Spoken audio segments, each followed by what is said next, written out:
fellow teens, I have something I would like each of you to hear and to take into action. Everyone here understands how terrible abortion is, how much it harms our society, women, and especially the unborn child. It has been nearly 48 years since Roe v. Wade was legalized, and it is time for it to finally end. The generations above us have set the stage for us and given us... Sorry. Hold on, I can't speak. Sorry.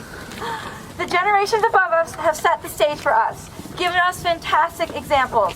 It is now time to follow those examples and bring it to those who often don't think deeply about these issues. Let us challenge ourselves to do just that. Hello everybody, my name is Hope Miller, and I have been a part of this movement my entire life. With my grandparents being Joe and Ann Scheidler, I attended many events growing up. When I was 13, I finally decided to look into what I had been fighting against my entire life, and why it was one of the most controversial issues in America for the past 48 years. With all of this new knowledge, I knew I couldn't just sit idly by while this was happening in our great nation with God's children.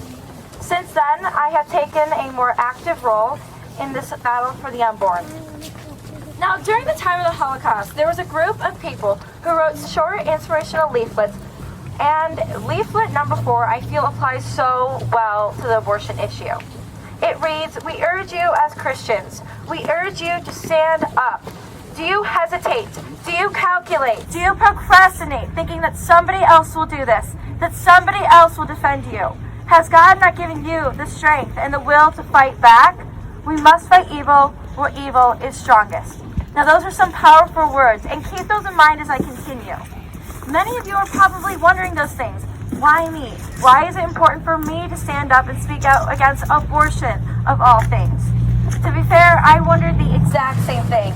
I remember coming home from a pro-life event my grandparents ran, promising myself I would never get too involved with the pro-life movement. It was an area I didn't want to enter. I didn't want people mad at me. I didn't want to lose friends or potential friends. I was even worried about a crazy income at the age of 12.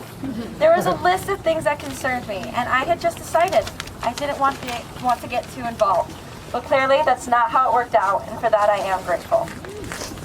The thing is that when you find something you're passionate about, or even a great injustice, nothing can stand in your way, not even fear.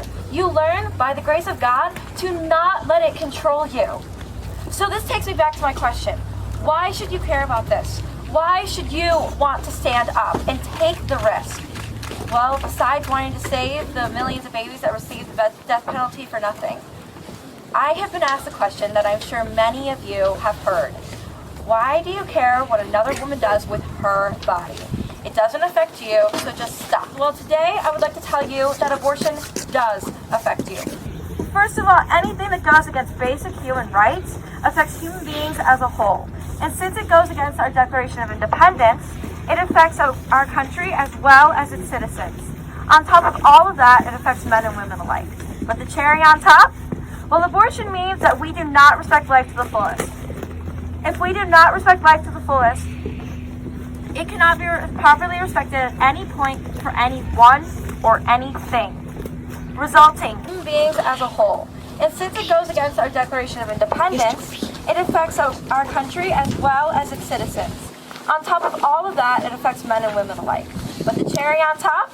Well, abortion means that we do not respect life to the fullest. If we do not respect life to the fullest, it cannot be properly respected at any point for anyone or anything, resulting in many, many issues. Abortion is the root of all of our problems. If it would just end, we might actually see a positive change in society. And then, on top of all of that, as Christians, we know that if we are one body in Christ, if one of us is suffering, we join them in their suffering. The unborn are clearly suffering. Therefore, we have joined them in their suffering. So yes, this does affect you, and this should get you to be silent no more.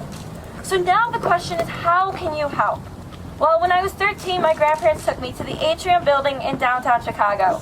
I was handing out literature on abortion, and I wanted to spice things up a bit. So I took a piece of paper and wrote on the back side, "I'm pro-life, ask me why." And then I found a pro-life pin on one of the tables there and pinned it to my hoodie. This got me engaged in a conversation with a middle-aged gentleman. And in the short conversation we had on his lunch break, he learned so many things about abortion that he didn't know before and eventually changed his mind. See, I am fully convinced that if you're educated, even just a little bit, on what abortion is, you can see that it's terrible and wrong and it harms so many people. Educate yourself as much as you can. And then, after you're done educating yourself, help others understand what abortion is and all that it entails. So yes, have that uncomfortable conversation with that friend that you know is pro-choice. Of course, do everything in the spirit of charity, but have the conversation nonetheless.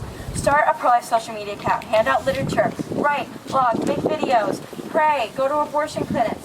Once you're educated, you will know how you can help best. And together, we might actually help in ending this. So let's educate the youth on the value and dignity of all life, starting at the very beginning. Thank you.